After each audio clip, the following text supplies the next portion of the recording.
So good morning, I'm Rhian Touyz, a past chair of the Council on Hypertension, and I'm absolutely delighted this morning to be talking to Professor Suzanne Oparil, who's the recipient or a co-recipient of our most prestigious of the awards of our Council, the Excellence Award of Hypertension.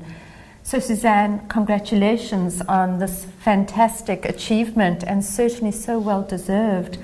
And it would be so nice for us as a community in hypertension to learn a little bit more about the work that you've been doing over the many years and how you got into the field of studying hypertension and specifically your interests in the clinical aspect.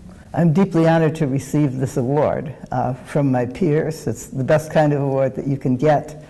The interest in hypertension came from my early training at the Mass General Hospital with Edgar Haber at the time that the renin-angiotensin system was just being revealed in detail.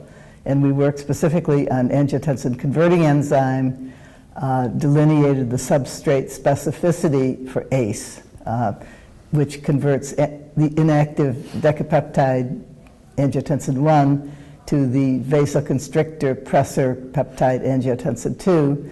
And that constituted the basis for ACE inhibitors, which are one of the most important drugs for treatment of hypertension and also the prevention of progression of heart failure and a lot of other things.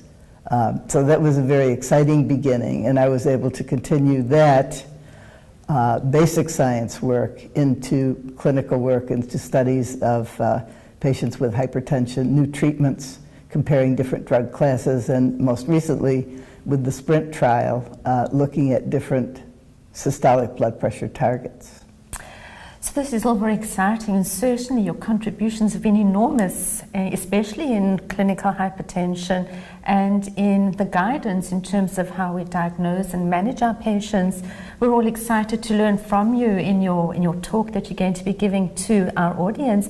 Perhaps you could just highlight a few of the aspects that you'd like us to take home in terms of messages from the research that you've been doing over these years and from what you're going to be presenting to us as the lecturer of the Excellence Award. There's a little bit of a dichotomy because we're talking about my hypertension work, but that sort of morphed into a detailed interest in vascular disease in women.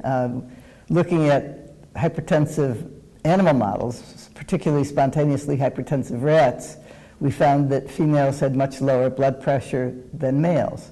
And that sort of triggered an interest in what is the sexual dimorphism of blood pressure and how does this depend on hormones. And we got interested in hormones in the blood vessels in the heart. And actually the theme of my talk tomorrow will be the mechanisms of estrogen-induced vasoprotection and how they're lost with age. There's been a confusion about observational studies of the effects of ovarian hormones, specifically estrogen, which always showed protection, protection, protection.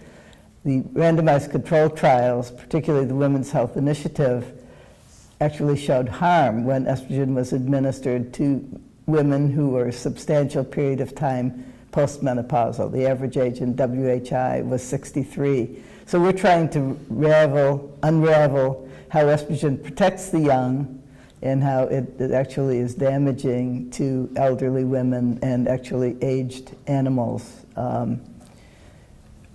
after ovarian hormones have been removed for a long time. This is a major part of aging for women. Very few menstruating women, premenopausal women, get heart disease, and very many postmenopausal women get heart disease, particularly related to the complications of hypertension. So all these things, although estrogen and hypertension seem unrelated, in fact, they're intimately related. And our goal of the estrogen work is to try to prevent the progression of aging of vascular disease by preserving the protective effects of estrogen. So thank you so much. Obviously a very important field of research, especially as we have an aging population both in men and in women. So we certainly all look forward to learning more about this very important research tomorrow. So again, on behalf of the Council, it is an absolute pleasure and an honour to know that you're our co-recipient of the Excellence Award for 2016. Thank you very much. I'm deeply appreciative of this honor.